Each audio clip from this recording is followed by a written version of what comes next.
1.5 साल की बेटी है, वो पाँव वाला गाड़ी चलाती है, उसका उंगली एक फंस गया था, वो दर्द से काब उठी। अब 7 साल के बच्चे के सर में जब हथौड़ा पड़ा होगा, जब उसके साथ ज्यादती की गई होगी, अब वो 2 हो 4 हो 10 हो, उससे कोई कंसर्न नहीं है, बस पकड़ो आप उसको ना। फौरन रातों रात वो पहुंचे हैं और हमने इन्वेस्टिगेशन फ्लैट के लड़कों के साथ मिलकर के पुलिस वालों के साथ मिलकर शुरू करी है। चप्पा चप्पा हमने छान मारा है, ब्लू टैंकी हो छत की या ग्राउंड की टैंकी हो या गटर हो, और घरों में लेडीज सरकार ने बाकायदा जा करके जो है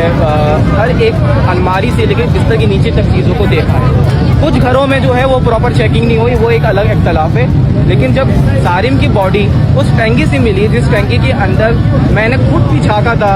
और जो मैंने ये एक पिछले बयान पे ये दिया था कि उसकी बॉडी रखी गई है, रखने से मुराद ये था कि वो ढकना इतना छोटा है कि आप उसके अंदर किसी चीज़ को फेंक नहीं सकते। अगर गुज्जर नाला होता है, लियारी नदी होती है, वहाँ पे आप बॉडी को फेंक सकते हो, उसके अंदर बाकायदा बच्चे को ले जाके रखोगे तो वो जाएगा अंदर। और इसमें कोई एक बंदे का काम नहीं है, ये कम से कम पीछे कल्प्रिट मौजूद है, सस्पेक्ट्स मौजूद है, जिसपे काम नहीं हो रहा। जब बॉडी उसकी रिकवर हुई और नमाज जनाजा के बाद, जब इतवार के दिन या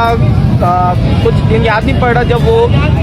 SIO CIA और बड़े इदारों ने जब रात के वक्त सेल्फ ऑपरेशन करा है, तो उस दिन जब वो डॉग्स लेकर के आए हैं, तो फैमिली का यही कहना है कि जब वो ग्लव्स भी वहाँ पे रखा हुआ मिला, तो वो डॉग्स अगर पहले लेकर के आ जाते तो वो बार्किंग करके अपने निशानदेही करके बता देता कि बच्चा किस तरफ मौजूद है। ये बात 7 जनवरी को जब बच्चा अगवा हुआ है, तब से उसके घर वाले, पप्पो, माँ, हम फ्लैट के लोग ये बात कह रहे थे कि बच्चा फ्लैट के अंदर ही मौजूद है, क्योंकि अगर फ्लैट के बाहर से वो जाता, जैसे कि वो बेकरी चीज लेने के लिए गया है वहां से, तो वो एक अलग केस आपका शक्ल इख्तियार कर सकता था।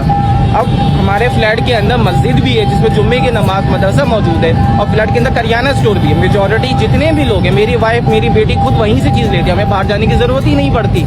हम लड़के बाहर जा करके बैठ रहे होते, और सारिम को सारा चीज पता था कि कौन सी टंकी का ढकना टूटा हुआ है, किधर जाना है, किधर नहीं जाना है, वो सब कुछ करता था। सारा समझदार, मतलब कि जो हम अपने एक वर्ड में बोलते हैं कि चीता बच्चा जो होता है ना, वो कोई भोंगा बच्चा नहीं था कि बता ना सके। उसका बाप का नंबर, माँ का नंबर, पप्पा, स्कूल का एड्रेस सब याद है उसको।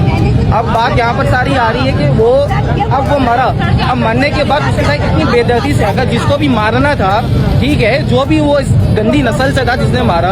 आप उसको सिंपल से मार देते, दिल पूरा करना था ना। आपने उसके साथ क्या क्या करा है, ज्यादती करी, आपने उसके वो सर पे हथौड़ा मारा, आपने उसको रॉड से पीटा है, और क्या 7 साल का बच्चा है, मेरी 1.5 साल की बेटी है, मासूम बच्चे की गर्दन तोड़ी है, देखिए आप मेरी 1.5 साल की बेटी है, वो